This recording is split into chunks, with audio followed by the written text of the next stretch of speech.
Hello everyone, welcome to AWS Data Engineering Training Program. And today we will be exploring the storage service of AWS, that is S3. S3 stands for Simple Storage Solution, and as we threw some light yesterday, that it's equivalent to your Google Drive. Google Drive is provided by Google, and S3 is a service offered by AWS. Apart from that, there is no much difference, almost like fulfilling the same purpose. So as we discussed, like when you are dealing with large amount of data, you don't have to be dependent on the system where you are processing the data. So to avoid that, what we can do is your input data or your output data both can be stored very easily on S3, and wherever you want to process it, that particular service, whether it's a server or anything else, they can directly interact with S3 for reading the data, and then they can process it, they can analyze it, and finally the final output they can write back into the S3. That means at least from storage point of view, we are like all good. We don't have to worry about the size and scaling and all that stuff. Okay, so let's start the class with the agenda. The agenda for today's class is overview of S3 service, create bucket, data security and encryption, upload objects into bucket, data versioning, and S3 storage classes. All these things we will be exploring in today's class. We have much more advanced topics on S3 as well, which we will be exploring in our next class, that will be happening after the weekend. Okay, so starting with S3. So I will log in into my account so that I can show you live. This is my trial account. I will be logging into this. Since I have enabled MFA, it will be asking me to enter the code. Just give me a moment. I need to get the code from my phone. 100364.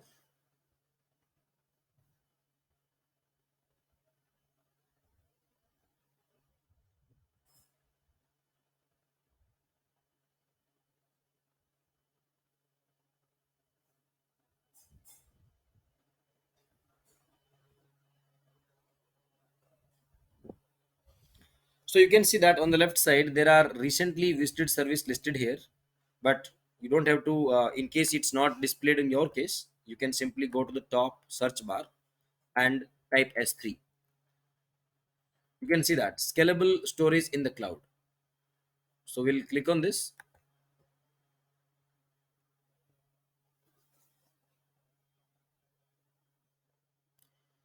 So you can see that there is no buckets as of now. And what bucket is, we'll talk about that as well. Bucket is like a, I would say, top level directory. And when I say top level means the name of the bucket should be unique across AWS, not only across your account. No, it's across entire AWS. That means if I'm creating a bucket with some name, you cannot create the bucket with the same name in your account. That's not possible. That's why while creating the bucket, you have to provide something meaningful as well as it should be unique. And in case it is saying that this bucket already exists, then add something, some random number or something with your bucket name to make it unique. So as of now, there is no bucket available and we will be starting from scratch. So we'll be clicking on create bucket. So you can see that there is a concept of region, AWS region. And what is that? What exactly that means? So before we jump on S3, let me show you what exactly AWS regions are. I will go to another tab and you can type AWS regions map. Okay. Basically, AWS has their data center across the globe. What's the benefit of that? There are many benefits. First benefit is, because of any natural calamity, any disaster, any other reason, if they are maintaining everything at the same place, that's not a good idea.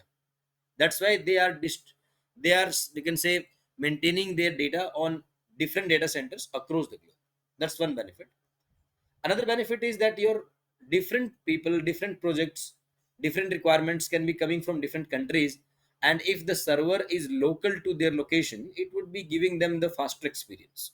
For example, I'm running a website, e-commerce website in India, and my website is hosted on a server which is physically located in US. Although that will work, but that's not a good idea, because every single request will be going from India to US, and that will be making it less, you can say, less responsive. On the other side, if I'm hosting my website on a Mumbai server, on a Hyderabad server, it can be even more faster. That can give a better experience, faster response to my users. That's also one of the reason. So you can go to this first link, that's a official Amazon website. You can go to there, and you can see the complete detail, like where in the world they are having their data centers. So if I talk about North America, you can see different dots are there. The green one is the available regions, and red one are the coming soon. So let's check it out. This one is Canada West, this is Oregon, this is North Carolina, sorry, North California, and similarly you can find others, Canada Central, Ohio, and if I this one Mexico, that is coming soon. This is only for America, right? Let's go to another one. You can check it out for Europe, Paris, Spain. You can check this all out. Let's go to Asia Pacific. In India, as of now, there are two data centers, Mumbai and Hyderabad. Yes, and here you can check it out. Singapore is there, and Malaysia is coming soon. Thailand is coming soon. This is Jakarta. Okay, this way you can find out the reasons. And when you are creating your account, trial account, by default it will be automatically selected as your, you can see this one, along with your AWS account name. The right upper corner, there is another drop down which is displaying the regions available for your account, because we are having a trial account, so maybe all the regions are not enabled for us. If you come down, you can see this one. There are 12 regions that are not enabled for this account: Africa, Asia Pacific, Hong Kong, Hyderabad, Melbourne, and much more. These are not enabled because ours is a trial account. But that's absolutely fine. That does not make any difference. By default, you can, I mean, automatically US East North Virginia is selected. But as and when required, as I was explaining, in case you are planning to launch any server in India region, and you want to store your data in within India region, in that case you can choose your region. Okay, I hope you understood about this regions concept. Coming back to our S3 bucket, so the region is automatically selected. Until or unless you don't want to change, we are good. Next is general purpose bucket, you want to create or directory. This directory is a new concept, and that's not required for now. We can go with general purpose S3 bucket.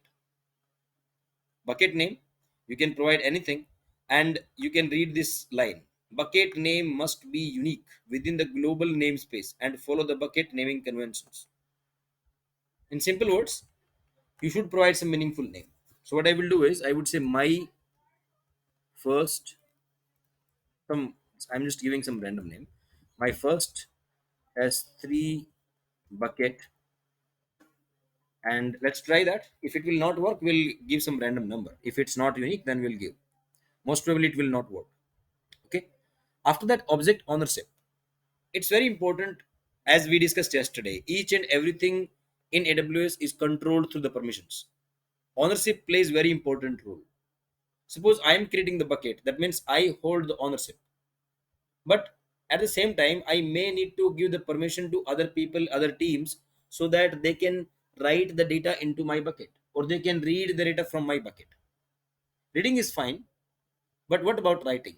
If someone is writing some data into my bucket, then who will be the owner? I will be the owner of that object, or the whoever is creating, they will be the owner. It depends. It depends like which option you are going with. The good practice, the recommended way is, you can see this one. All objects in this bucket are owned by this account. Access to this bucket and its object is specified using only policies. That means you will be holding the ownership. Even if someone else is writing some data, because you have given them the permission to write, but still ownership is with you. That's the best practice. So we will be going with this option. As you can see, this is recommended way, and another one is ACL enabled, that is not recommended.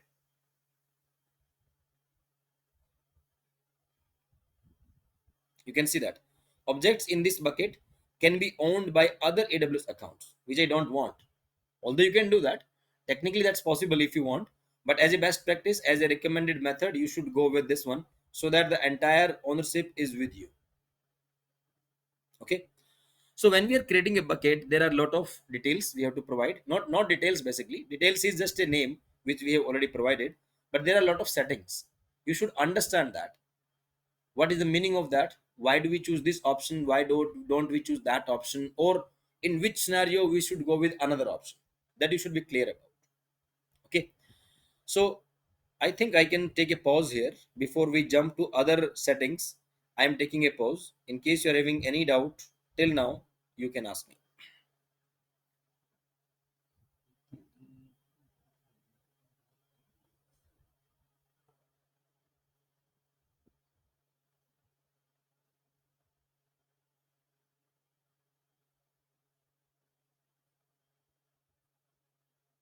Okay. It seems like there is no doubt, so we are good. Let's proceed. The next one is block public access setting for this bucket. What does it mean? Block all public access means that people from outside of my AWS account or the people who do not have access, they should not be able to access it. Yes, that's true. My data is not public. I don't want other people are accessing my data. So the default option, as you can see here, is block all public access. And you may be thinking that why they are giving checkbox. Can we remove that? And if we remove, what is the use case? Where should we do that? Sometimes you may be putting some data which is not very private. I would say, suppose you are running an e-commerce website, or you want to put some images, some pictures on the this one S3 bucket, and you want to make it public. Or maybe you are a interior designing company and you have a lot of designs of interior, and you want to keep it like very public. People can come to S3 bucket, they can see it, anyone they can see, and if they want the service, they can get in touch with you. That's possible. In such cases, we will be uncheck this box. We will enable, I mean, we will disable this blocking. Maybe in tomorrow, not tomorrow, next class after the weekend, we will be hosting one static website on S3, and then I will show you how to change this setting. But for now, or any bucket you create in your project, by default it's blocked, and let it keep blocked only. Okay. So let's come down. The next one is bucket versioning. I may upload some data into S3, and I may need to upload the same file again, maybe some enhanced one, maybe some updated one. But what do I want? Shall I keep the latest file and delete the older file? Usually in Windows and all the system, whenever you uh, paste a file which is already there, it will ask you that you want to replace it or what. If you click on replace, means your older file will be gone and only up to date latest file will be available. But with S3, even with the Google Drive, same concept is there. If you are copying a new file, they will ask you whether you want to, can say, want to maintain history, want to maintain version, or like that. Same thing is here. Definitely with data analytics, sometime you want to keep the entire track of the history. Maybe every day some changes are happening in your file. You are uploading the file again in the S3, but you don't want to delete the older one. You want to keep the entire track. At any point of time, if you want to come back and you want to see that 3 days back, whatever version of my file was, I want to read that. I want that file. And that's possible with bucket versioning option. And you see that by default it is disabled. That means if you are copying a new file, it will all replace the old file. It will not maintain the version. So we can enable it. That's very important thing. We'll be enabling it. And coming down, tags are optional. As we discussed yesterday, any single, any resource you will be creating in AWS, it will give you the option to add the tags if you want. If you don't want, it's absolutely fine.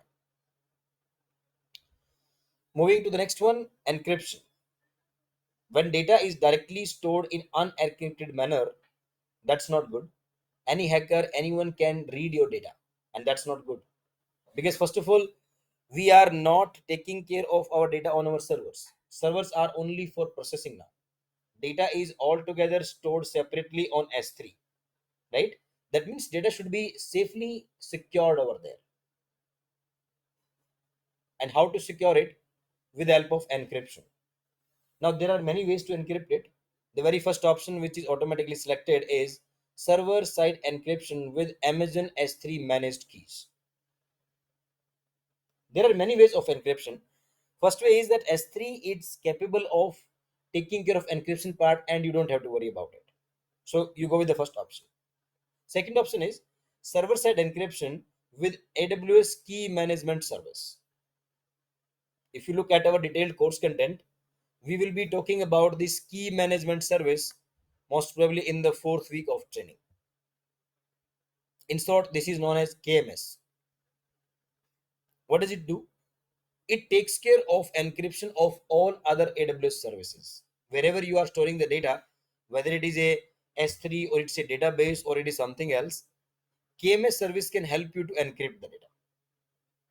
But as of now, because we haven't talked about KMS, let's go with the first option.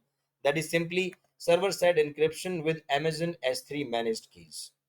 And there is a third option as well, dual layer service server side encryption with AWS key management service IDs. That's not required. That's something we can say next level of encryption. So we can scroll down and there are advanced settings as well, which we will not be exploring today. In upcoming classes, as and when required, we'll be talking about advanced setting of S3. But for now, we are good. And you can see this. After creating the bucket, you can upload files and folders to the bucket and configure additional bucket settings if required. So I will click on create bucket. Let's see if it allows us to create the bucket with that name. It may fail. Yes, you see that bucket with the same name already exists. Okay, let me put my name if that makes it unique. Okay, perfect. You can see that my first S3 bucket nearest has been created successfully. You can see some details. The AWS region is there and creation date is there. It is created on August 9th, 6:52 UTC, that's Indian IST time. Okay, so we are done with the bucket creation. I am taking again a pause for 2 minutes. If anyone is having any doubt till now, you can ask me.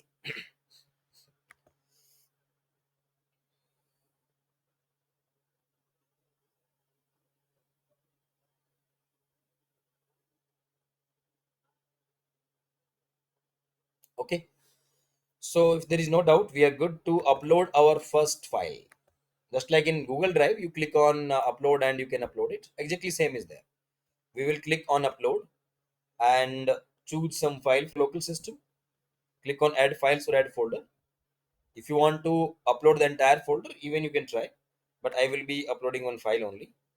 So I can try something. I have some sample data, sample employee data.csv. I mean, you can upload any file. There is no restriction. You can upload PDF, audio, video, images, anything. But for now, I'm just uploading one CSV file. So this is my destination and that's all. Click on upload.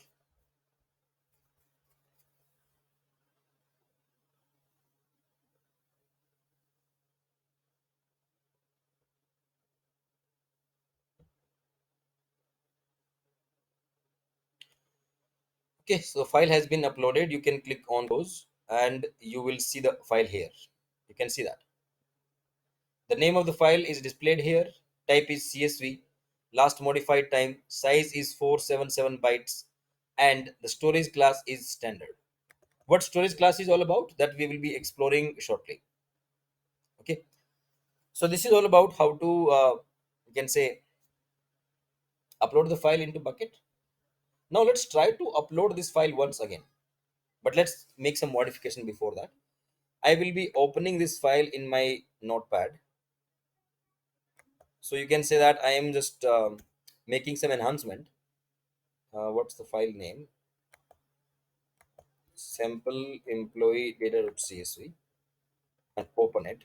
Okay, so this is my data, and we will be using this data in our some classes as well for doing some analytics and all that stuff.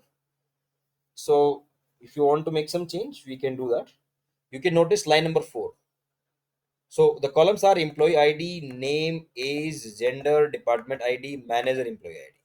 But if you look at line number 4, we have employee ID, employee name, age, and this one is gender, department ID, but there is no manager employee ID. Somehow that is missing. So let me add that. I will put comma, and maybe I will make this as not this.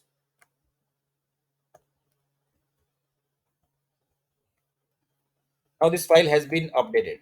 Okay. Now what I will do is I will go back to my S3 and I will upload this file again. Add files and click on this. Click on open. Okay. And upload. So basically what I have done is I have uploaded the same file twice.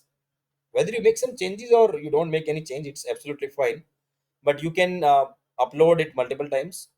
And now we can see if it displays the different versions of the file or not. So let's come down. I mean, you can see this. It is saying sample employee data.csv and everything is displayed here. But what about my version? What about my older version?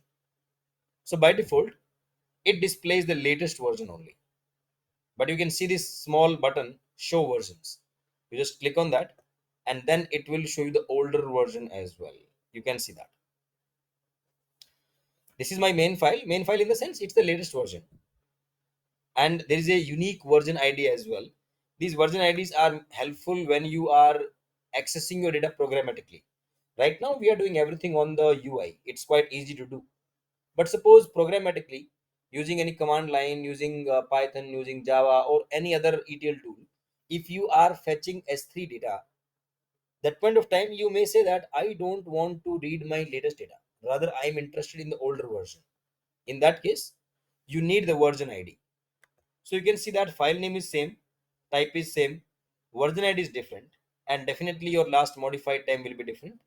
This is 653 and this is 655. And another difference is in the size. The older size was 477 bytes and the newer is 484 because I added one more word, right?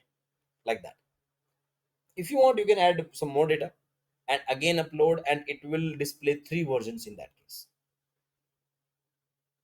So I am leaving that. You can give it a try when you do it practically on your account. But that's the ultimate way how you can upload the same file multiple times, and by clicking on this show versions button, it can display multiple versions. Okay, so that's all. Let me come back to pdf and let's see what different topics we have covered. So uploading the file and looking at the versions that we have talked about. If you want to download the file, right, I mean, we upload from our system, that's one thing. But suppose someone else has uploaded that file and you want to download that. First of all, the data which is stored in s3 is not editable. There's a difference between file storage and object storage. If I talk about our windows, our mac, our system, those systems are file storage. Files are stored. You can open the file, you can modify the file, you can remove something, add something, save the file. That's possible. But can we do the same on s3? No. I cannot open this file directly on s3 and then modify. I cannot do that. Why? Because s3 is not a file storage, rather it's a object storage. That means your entire object will be stored as a single unit. You can delete that, but you cannot edit that. If you want to remove it, you can do, but you cannot modify. Okay, if you want to download, you can select that and then you will find the option download. You can even download the older version. Suppose you modified the file and saved the file on your system, that means ultimately you have lost the older version of your file on your local system. But you can go back to S3 and select the older version and you can download it. That's possible. Okay. If you want to delete any file, that's quite easy. You can just click on the file and then just click on delete. So you can, like this, click on delete, and it will ask you to type this permanently delete. So you can type it and delete object, it will be immediately deleting it. Okay. So that's all about how to create a bucket, how to upload data. And the next topic we have is we have storage classes. So before we talk about storage classes, I will take a pause here. Let me wait for your questions if you have any doubt, and then we will be talking about the storage classes.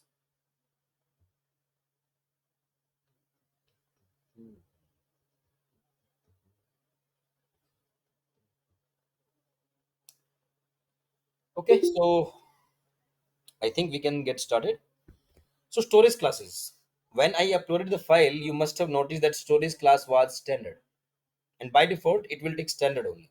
But there are many more storage classes available, different depending upon different scenarios, depending upon different criterias. We can go with other storage classes as well. That considers a lot of things. That can be budget, that can be access time, that can be safety, security, much more. So when you are working with a client, right? Client is not a technical guy. Client will only provide you the requirement. Client will tell, okay, I have a limited budget, and can we go with some other class which can save me some cost? So you should know the answer. If your client says that there is no constraint on the budget, but I don't want to lose any data, I want very, I can say, i I want my data is very critical, and whenever I ask for my data, it should be accessible within fractions of seconds. There can be many different requirements, and you should know different storage classes so that as per the requirement you can choose the best class for that.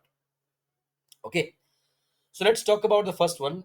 The first class is standard, and it's designed for frequently accessed data more than once a month with millisecond access.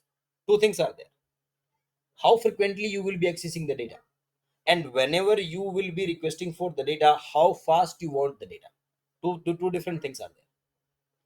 So it is standard class means you are accessing the data regularly. They are saying more than once a month, two times, three times, five times in a month you are accessing the data. And whenever you ask, if you suppose you are downloading the data or you are reading the data programmatically or anything, in that case it should be immediately accessible within milliseconds. If that is the requirement, we will be going with the first one, standard class. And one more column is there: availability zone is greater than equal to 3. What is availability zones?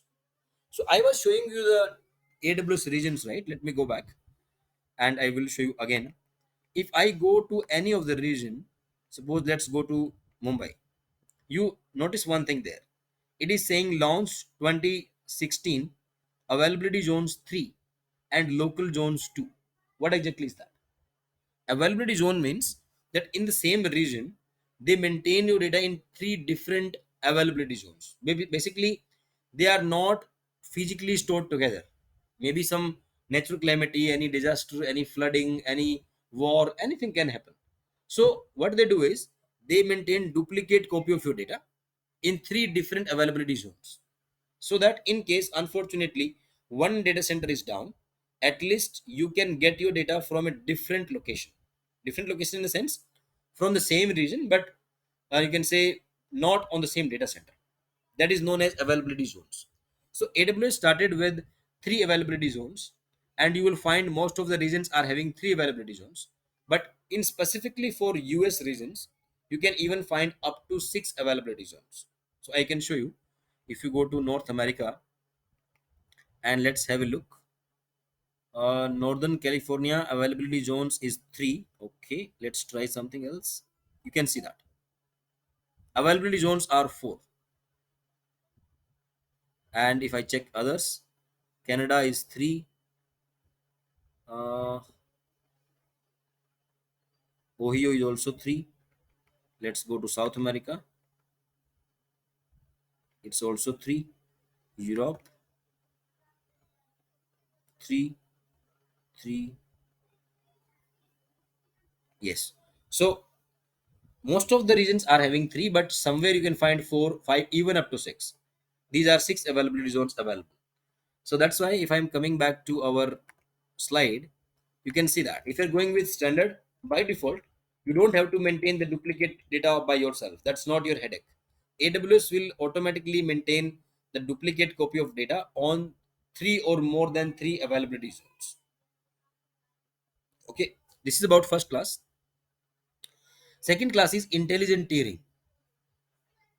I think we have a doubt from Kuldeep. Yes, Kuldeep, please go ahead. Neils, what is the difference between local zone and that availability zone? Okay, availability zone is a global zone. Local zone is basically providing a connectivity between your. I will tell you. Suppose your office is in one of the building in Mumbai, and you are connected to public internet. Now, through public internet, definitely you can access your S3 data and everything.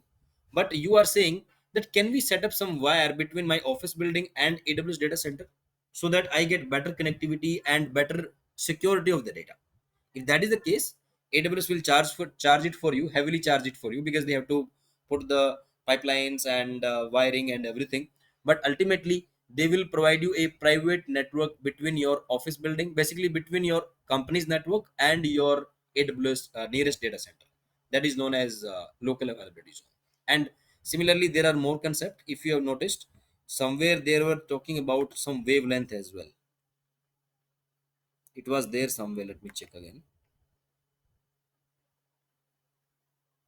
You see that wavelength zone is 5. They are doing something for 5G as well. They are including that your through 5G they will provide you some you can say private network. The ultimate purpose is that companies do not want to uh, access the data or access the services through the public internet. That can be risky some point of time. So AWS provides different options of connectivity, and as per the you can say expenditure, it can be and as per the company's budget also, you can go with that particular option. By default, everyone go with availability zone, but local zones and wavelength zones are also available. Those are new concept, not very famous. That's why you must have noticed that every region is not offering that. You can say 90% of the region are offering only availability zones, but in case required you can explore other options as well. Okay, thank you. Any other question from anyone else? Okay, no worries. So the next one is intelligent tiering, and I will skip this for now. I will tell you at the end why did I skip this. So let's jump to the third one, standard IA stand for infrequently accessed, and you see that once a month with millisecond access. Sometimes you want that I don't be, I mean, I produce the output, but I will not be accessing this data frequently. So in that case, you can go with standard IA. That will be little less chargeable because it's infrequently accessed. You are not frequently accessing it, so it will be little bit less chargeable. And we have one more category, one zone IA. If you look at this one, standard IA, that is maintained on more than or equal to 3 availability zones. But this one zone IA, explicitly, you are saying that please don't maintain multiple copies. I don't need it. Or in other words, I would say they are saying recreatable. Recreatable means you have some input data and you executed some job and you produce some output. That output is right. You don't want to keep it in three locations because that will be chargeable to you, and you can maintain in the one availability zone. The challenge is that you, if that one availability zone is down, you may lose your data, but there is nothing to worry about because it's a recreatable data. That means unfortunately 1% of chance, suppose unfortunately you lost your data and you maintained only one availability zone. Now you execute your job again because your input data is safe. Maybe you want to keep your input data in 3 availability zones, that's more important. After that you can execute your job and you can reproduce that output as and when required. So at least for output data, if you want, you can go with one zone IA. You can read this out. Recreatable, infrequently accessed data once a month, stored in a single availability zone with millisecond access. The only difference is this one. The number of availability zone will be one. there is another category as well, min storage duration 30 days. That means at least AWS will be charging you for this these many duration. Whether you keep it for 1 day or multiple days, at least AWS will be charging you for 30 days. The charges are, I mean, the charging plans are like that. Now the next category is glacier instant retrieval. Sometime you produce some output and analytics is done, everything is done. You want to keep the data archived. You don't want to delete it. Maybe you would need it later on. Suppose last 10 years of data you don't need immediately, but still for history purpose you want to keep it. Now there are two things. You are saying that you won't be accessing it very frequently.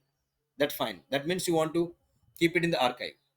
My next question is, whenever you will ask, you may ask for one after 1 year, you may ask for 2 years, but whenever you will ask, how fast you want your data. Whenever you after 2 years you say, hey, I want that last 2005 data, but I want within few seconds. That can be difficult because they are keeping in the archive and it's not a frequently accessed data, so it may be difficult. Or in other words, I won't say difficult, they can provide you data within fractions of seconds as well, but it will be more chargeable.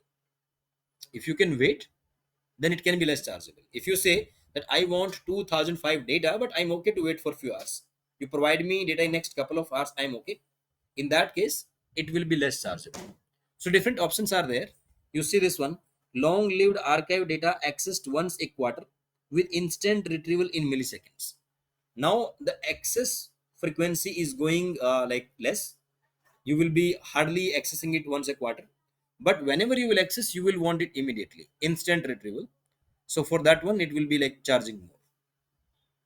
And since they are keeping your data in archive, you cannot say that today put in archive and after 5 days you say take it out. And even in that case, minimum you have to pay for 90 days.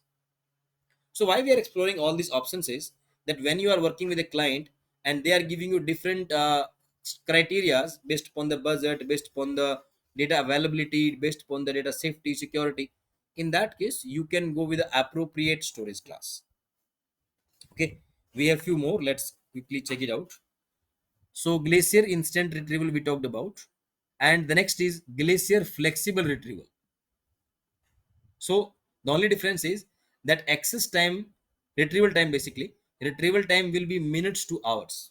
They cannot provide you data immediately within fractions of seconds. That's not possible. It will take some time, and it will be less chargeable. And then another is glacier deep archive. As the name indicates, your data will be stored in archives, and whenever you will ask, you have to wait for hours, not minutes. Wait for few hours, and then only they will be able to provide you the data. Okay. And there is one more last category, reduce redundancy. Redundancy means you are not maintaining multiple copies. So what is they are saying, non-critical data frequently accessed with millisecond access, not recommended as S3 standard is more cost effective. They themselves are saying that this is not required, you can ignore it. Now after talking about all these classes, one thing you may be thinking that in the beginning of the project I may not know like what is my data size or how frequently I will be accessing it, or even if I need it then how fast I need it. All these questions I don't have the answer in the beginning of my project. That's possible, right? In that case, there is another one, intelligent tiering. That's why I told you that I will be explaining this at the end. As the name indicates, intelligent tiering means when you have the data with changing or unknown access pattern. Suppose your client is there and you're asking your client like, would you like to maintain one copy or multiple copy? Do you want to retrieve within fractions of seconds and minutes or hours? He may be very confused. He say, I don't know, I just started the project, I have no idea at this point of time. In that case, go with intelligent tiering, because depending upon your data pattern it will automatically change like which particular storage class will be best for this particular use case. And even if you don't want to switch again and again, simply go with the standard. I'm working on AWS from last 6 to 7 years extensively, and I'm telling you we are using standard class almost. Only one or two places we are using this one John IA, because that is reproducible data. And nowadays we haven't started, but we are exploring this glacier stuff as well, because we have some history data, and the ultimate purpose is to save the cost. So we have history data which we are not accessing very frequently. We are exploring different archival option, and whatever is the best, whichever is the cheaper, we will be going with that. So the point is, you should know that there are different storage classes available, and as per your requirement, you can use it. But whenever you are starting your project, you can directly go with the standard class. That's absolutely fine. So friends, with this slide, we are done for the day. In case you are having any doubts, any question to in today's class, you can ask me.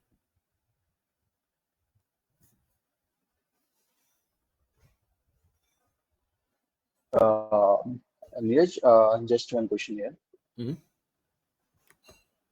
In few of the cases in that standard class option, we have option of accessing data once a month or quarter a month. More than Does once. it literally mean? No, there is no limitation. It is just a pattern. They are not saying that if you access more than 5 times, then they will not allow. It's nothing like that. But if you go back to standard class, right, it's like a more than once a month. And what about the one zone IA and glacial incentive? Mhm. Uh, access data once a month and access No, that's once okay. That's why quarter. they are calling it IA, infrequent access. If you think that this is not accessed frequently, then only you should go with that one, because that will be less chargeable. If you want to access data more frequently, every day one time or more than once a month, or even, there is no fixed formula. The only thing is, if you accessing the data regularly, go with the standard one. If you think that no, my data is not accessed that one, and I want to save something on the cost, you can go with infrequent access.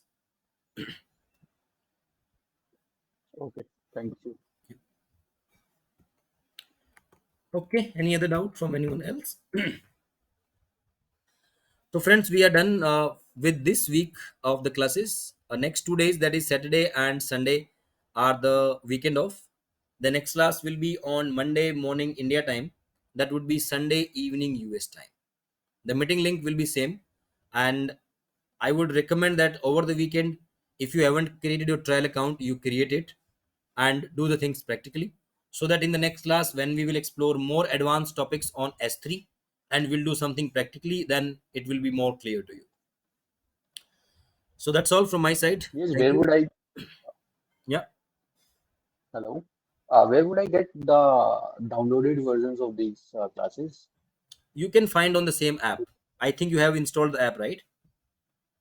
Yeah, You can find on the app. You can even log in into the website, and you can access it from there as well, PDF and recording both. okay, Yeah. Log in into the app or a website. In case you face any issue, just ping me on WhatsApp. I will help you. sure. Thanks. Okay, then. Thanks everyone for attending the class. Have a happy weekend. I will see you guys in the next class. Thank you. Thank you.